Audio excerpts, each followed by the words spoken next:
చెప్పా. కేసీఆర్ ప్రస్తుతం క్రియాశీలక రాజకీయాల్లో లేరు, ఆరోగ్యం సహకరించడం లేదు. స్థానిక ఎన్నికలపై 17న క్యాబినెట్ సమావేశంలో నిర్ణయం తీసుకుంటాం. సీఎం రేవంత్ రెడ్డి జూబ్లీహిల్స్ ఉప ఎన్నిక విజయంపై మంత్రులతో కలిసి మీడియా సమావేశం.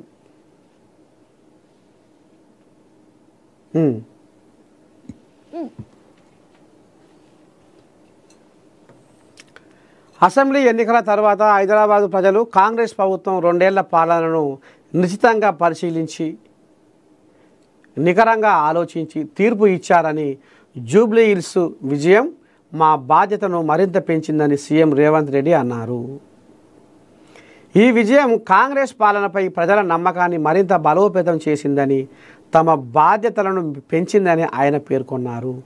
జూబ్లీహిల్స్ ఉప ఎన్నిక విజయంపై సీఎం మీడియాతో మాట్లాడుతూ సంక్షేమ పథకాలు ప్రజలకు చేరడంతో ఓట్ల శాతం పెరిగిందని ఈ రకంగా నిన్న మైకుల ముందర రేవంత్ రెడ్డి మాట్లాడుకుంటూ వచ్చిండట.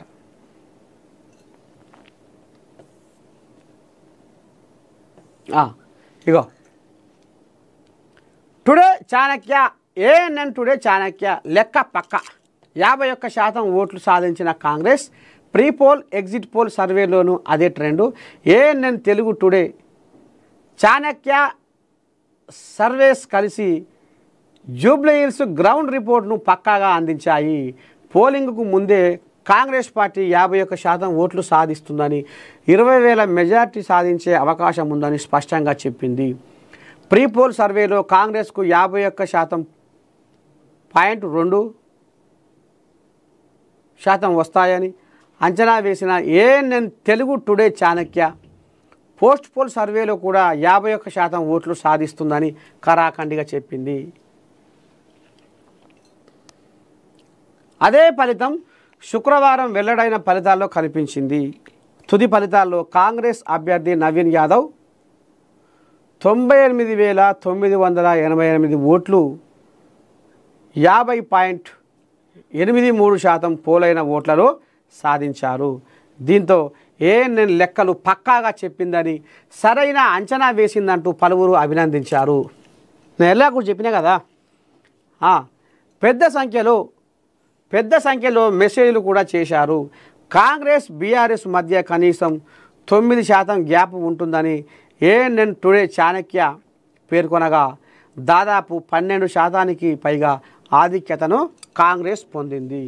షెడ్యూల్ రాకముందే గత 3 నెలలుగా గ్రౌండ్లో ఉంటూ పరిస్థితిని ఎప్పటికప్పుడు అంచనా వేసిన ఏఎన్ఎన్ తెలుగు టుడే చాణక్య ఫైనల్గా క్షేత్రస్థాయి లెక్కలను పక్కాగా చెప్పి తన విశ్వసనీయతను మరోసారి చాటుకుంది. ఇది ఏఎన్ఎన్ టుడే చాణక్య లెక్క పక్కా అని తేలింది. గతంలో మనం చెప్పుకున్నాం. అదే ప్రకారంగా అదే మాట వాస్తవాన్ని, ఆ మాటలో ఏ వాస్తవం ఉందో ఇవాళ ఈ ఫలితాల్లో కూడా గదే కనపడది.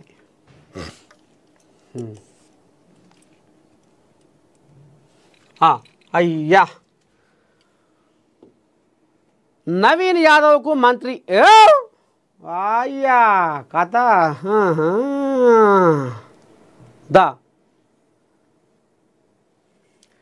తెలంగాణలో రేవంత్ రెడ్డి ప్రభుత్వం ఏర్పడిన తర్వాత కాంగ్రెస్కు ప్రతిష్టాత్మక సవాల్గా మారిన ఈ ఎన్నికలో నవీన్ యాదవ్ విజయం సాధించడం ముఖ్యమంత్రి రేవంత్ రెడ్డి నాయకత్వానికి, ప్రభుత్వానికి భారీ ఊపునిచ్చింది.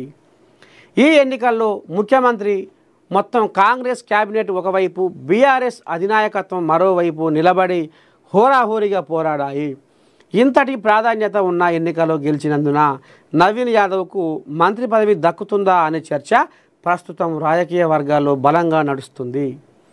పరిస్థితులు కూడా అందుకు అనుకూలంగా ఉన్నాయి. కాంగ్రెస్ పార్టీ అధికారంలోకి రాకముందు బీసీ నినాదాన్ని బలంగా వినిపించింది. రాష్ట్రంలో బీసీలకు సముచిత స్థానం కల్పించే ఉద్దేశంతోనే కులగణన చేపట్టింది. బీసీలకు 42% రిజర్వేషన్లు కట్టబెట్టడానికి ప్రయత్నించిన కోర్టుల అడ్డంకులు, కేంద్రం నుంచి మద్దతు లేకపోవడంతో ఆ ప్రయత్నం పూర్తిగా ఫలించలేదు. అందుకే బీసీలకు క్యాబినెట్లో మరిన్ని స్థానాలు కల్పించాలనే యోచనలో కాంగ్రెస్ అధిష్టానం ఉంది. రాబోయే మంత్రివర్గ విస్తరణలో 2 లేదా 3 బీసీ నేతలకు అవకాశం దక్కే ఛాన్స్ ఉంది. మొత్తానికి నవీన్ యాదవ్కు మంత్రి. ఇక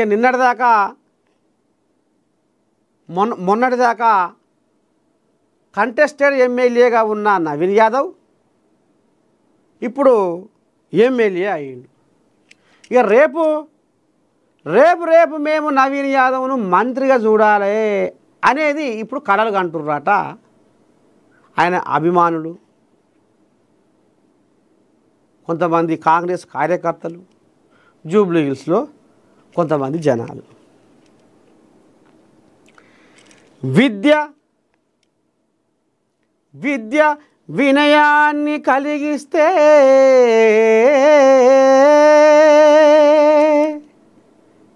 ఆ వినయము వివేకాన్ని కలిగిస్తే ఆ వివేకము సచ్చీలత కలిగిస్తే ఆ సచ్చీలత మనిషి ఉత్తమ జీవితానికి నాంది పలికిస్తే ఎట్లుంటుందో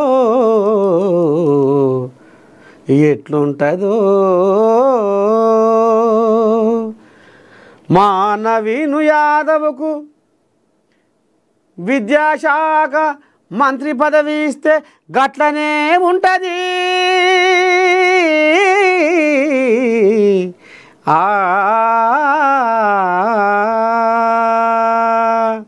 చదువుకున్నోడు, విద్యావంతుడు